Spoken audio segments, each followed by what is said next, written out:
tactics after that actually push people out of homes, right, through these methodologies or these activities or non-activities, right, that keep the properties habitable. And this gets to the displacement that occurs in largely under-resourced immigrant and BIPOC communities, right? So those renters are ultimately pushed out, gentrification occurs, and then we begin this whole cycle. And so I think it really, a more microscopic lens needs to be put on in the process itself, but also like the ways that, the trickle down effect can occur, which starts with the displacement of the owner to begin with, which could be someone who is BIPOC, immigrant, or elderly, right? Getting these properties that are undervalued, which is what Krista said before, right? Because you protract the buying process, and you can easily get to a situation where the offer presented is really under market value. So buyer gets the property at this amazing deal, and then once ownership occurs after this protracted period, then you start to see the tenants under the new ownership begin to be pushed out, and that begins its own cycle. So I think we have to be very mindful, and I think this is why a lot of these, even in our local areas, a lot of the attempts to introduce TOPA locally have failed, because I think people do look at these other areas and go, wait a minute, right? We're not seeing the promise, right, of all of this, the tenant opportunity that was advertised. And actually, the reverse is happening. And I think something that Krista said earlier made me think about, in our area where real estate prices are so high, and this is why language is everything, because on the surface, tenants' opportunity to purchase sounds great. But in reality, when you have most properties in our area that are in excess of $1 million, you really have to ask yourself, can existing tenants afford to purchase these properties?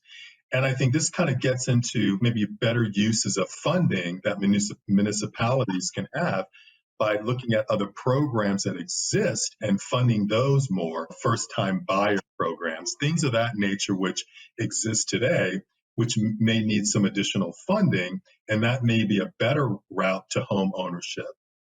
What you've done is you've taken an idea that might sound good on the surface, and you've explained in some detail why it's bad for renters, why it's bad for owners. It doesn't increase the supply in the market, and it ultimately hurts. But what do you do?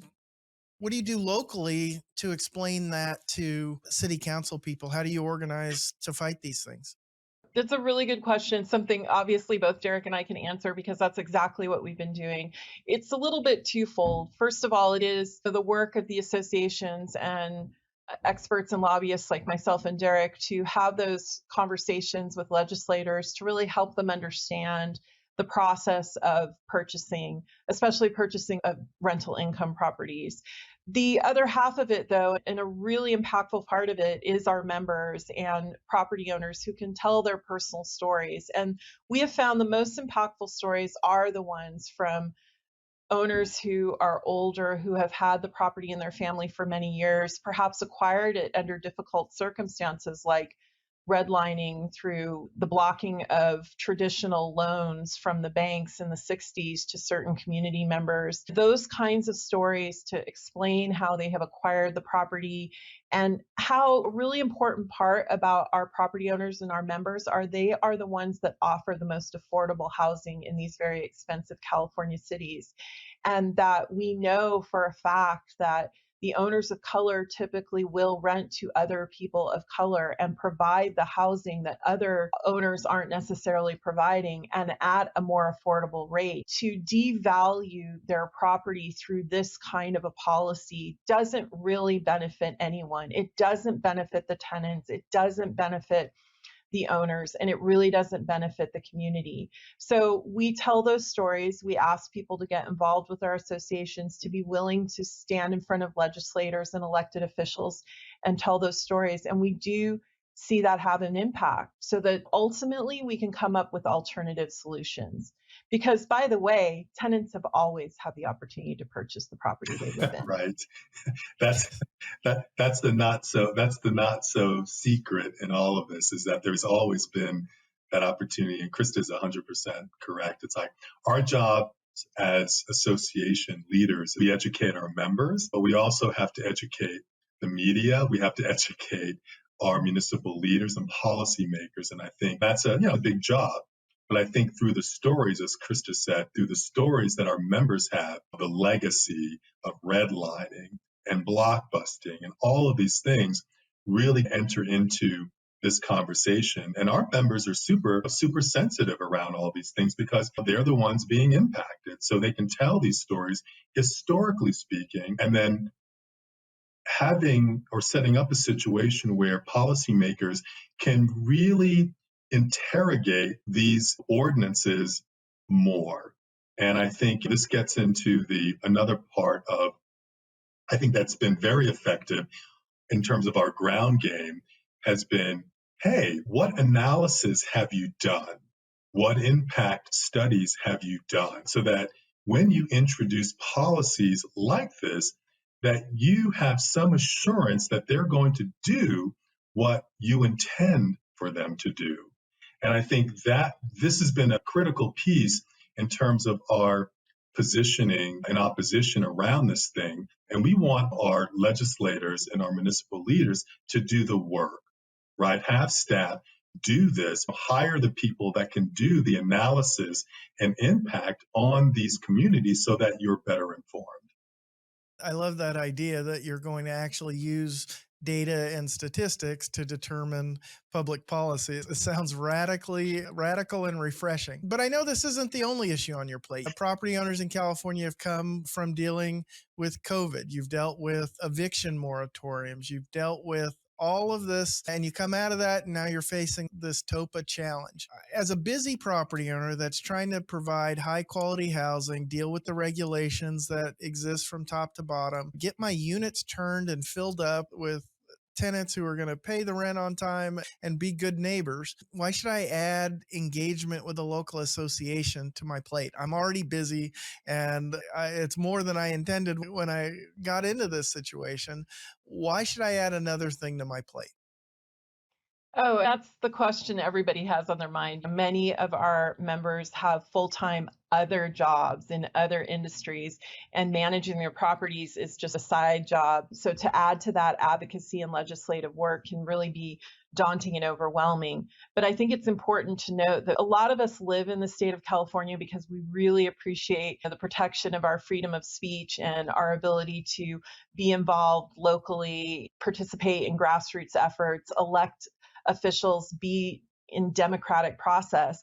And any business you own will have a sort of democratic process that needs to be placed on it and you need to be engaged with. And so if you want to protect the investment you've made, and this honestly, real estate is always one of the largest investments one person will make in their lifetime, you want to protect that to your best of your ability. And in order to do that, you do have to be involved in government process because it is the government that is regulating so many aspects of your investment. And I'll just add on to that. I think sometimes the solutions to housing, and Krista and I talk about this a lot, they often come with good intention. But the reality is that housing is super complicated and on so many different levels, the type of property, the type of renter or household needing a home, right, all the way to the different legislation that may exist in certain areas, right? So it's really uniquely complex. And sometimes I think we do ourselves a disservice, legislators, policymakers do themselves a disservice when they try to create blanket legislation across some of this stuff, and it doesn't quite fit all of the scenarios. And what ultimately happens is that we have unintended consequences, or more specifically, things can backfire, right, and completely do the opposite thing. And so I think this is where, again, back to education is so critical, what we do, and that we really are forcing our policymakers to really do that extra work to really make sure that their good intentions sort of match policy that is going to get to the results that we all need to sustain affordable, accessible, and safe housing in the state of California. Well, I know that I appreciate what you do, fighting these policies, informing the process, recruiting the members that make such a huge difference. I suspect that property owners are around the state, and particularly in the Bay Area, are appreciative of all that you do. Thanks for taking some time to explain this TOPA issue to us, and we look forward to working with you to stop it again at the local, state, and federal level. Thanks, Russell. Thanks, Krista. Thank you, Russell.